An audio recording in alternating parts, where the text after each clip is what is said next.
Hello दोस्तों, कैसे हो आप लोग यार। मेरा नाम है मयूर ठाकरे और मैं तरक्की के ऑफिशियल यूट्यूब चैनल पर आपका स्वागत करता हूं।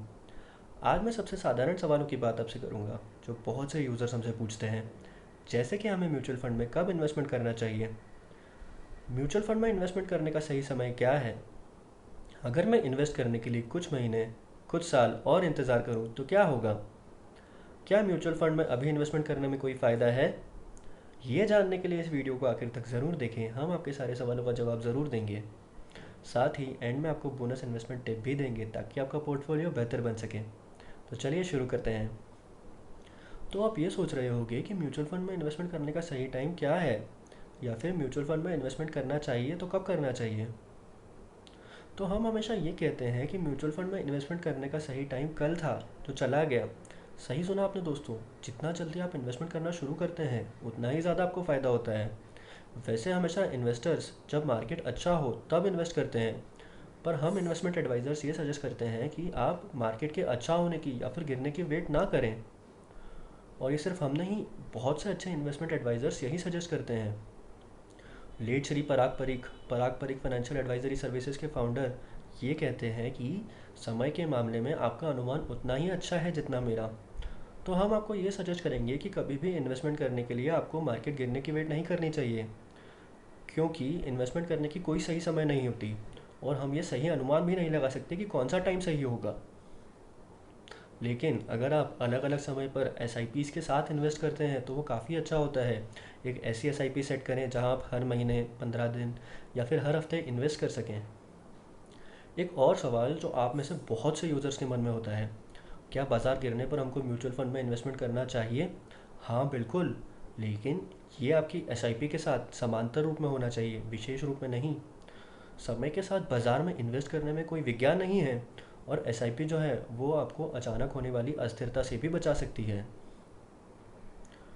बहुत से इन्वेस्टर्स हर दिन ये सोचकर कुछ टाइम बाद इन्वेस्ट करते हैं कि क्या नुकसान हो जाएगा। उन्हें लगता है कि थोड़ी सी देर से क्या फ़र्क पड़ेगा। बट दोस्तों, हमारी माने तो इन्वेस्टमेंट में थोड़ी भी देर काफ़ी महंगी पड़ सकती है। ये टेबल देखकर आप समझेंगे कि जल्दी इन्वेस्टमेंट करना कितना ज़्यादा ज़रूरी है। जल्दी इन्वेस्टमेंट शुरू करने की सबसे बड़ी वजह कंपाउंडिंग है। कंपाउंडिंग के बेनिफिट की वजह से आप अपने रिटर्न्स पर भी रिटर्न्स कमा सकते हैं। जैसा कि आप टेबल में देख सकते हैं कि एसआईपी की रकम और रिटर्न्स का परसेंट पूरी तरह सेम है। इनमें सिर्फ यही अंतर है कि आपने कब इन्वेस्टमेंट करना शुरू किया था, यानी कि टाइम का। आप देख सकते हैं कि फर्स्ट केस में पैसा 35 ईयर्स के लिए इन्वेस्टेड रहा, तो उसमें आपको रिटर्न्स के साथ 37,96,000 रुपीज़ मेचोरिटी पर मिले हैं। और जैसे जैसे पैसा दूसरे और तीसरे केस में 30 साल और 25 साल इन्वेस्टेड रहा, तो रिटर्न्स के साथ मिलने वाला पैसा काफ़ी कम होकर 22,60,000 और 13,27,000 रुपये पर आ गया।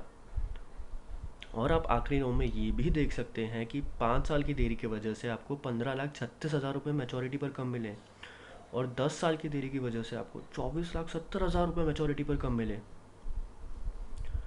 दोस्तों, एक और बहुत ज़्यादा ध्यान देने वाली बात यह है कि टाइम का रिटर्न्स पर एक्सपोनेंशियल इम्पैक्ट होता है, यानी कि जिसे हम हिंदी में कहते हैं घातीय प्रभाव, जो आपके रिटर्न्स को मैथ्स के बेसिक कंसेप्ट के हिसाब से आपका पैसा ज़्यादा टाइम इन्वेस्टेड रहने पर बहुत ज़्यादा बढ़ा सकता है, या फिर कम टाइम इन्वेस्टेड रहने पर बहुत ज़्यादा कम भी कर सकता है। जल्दी इन्वेस्टमेंट करने का सबसे बड़ा एग्जाम्पल है वॉरेन बफे, जिन्होंने 13 साल की उम्र से ही इन्वेस्टमेंट करना शुरू कर दिया था। फिर आगे की कहानी तो आप जानते ही हैं। जो लोग जल्दी इन्वेस्टमेंट करना शुरू कर देते हैं वो समय समय पर अपना घर खरीदने में और अपना रिटायरमेंट प्लान करने में भी सक्सेसफुल होते हैं। हम अपने यूज़र्स को यही सलाह देते हैं कि जितनी जल्दी हो सके उतनी जल्दी इन्वेस्टमेंट शुरू करें, और एस में इन्वेस्टमेंट करना लंबे समय के लिए भी बेनिफिशियल होता है। तो अब दोस्तों, जैसा कि वीडियो की शुरुआत में आपसे कहा गया था कि आपको इन्वेस्टमेंट टिप दी जाएगी, तो ये है वो इन्वेस्टमेंट टिप। अगर आप टैक्स भरते हैं तो आपको ELS स्कीम, यानी कि इक्विटी लिंक्ड सेविंग स्कीम में इन्वेस्ट कर लेना चाहिए, जिससे आपको PPF और फिक्स डिपॉजिट से ज़्यादा मुनाफा मिल सकता है। और एक इम्पॉर्टेंट टिप, साल के आखिरी का इंतज़ार ना कर कर आप साल की शुरुआत से ही SIPs में इन्वेस्टमेंट करें, जिससे आपकी टैक्स की रकम भी बच जाएगी और आपको मुनाफा भी ज़्यादा हो जाएगा। अगर आपका कोई भी सवाल हो तो आप कमेंट सेक्शन में अपना सवाल ज़रूर लिखें दोस्तों। आशा करते हैं आप जल्दी से जल्दी अच्छा इन्वेस्टमेंट शुरू करें। Happy investing, thank you.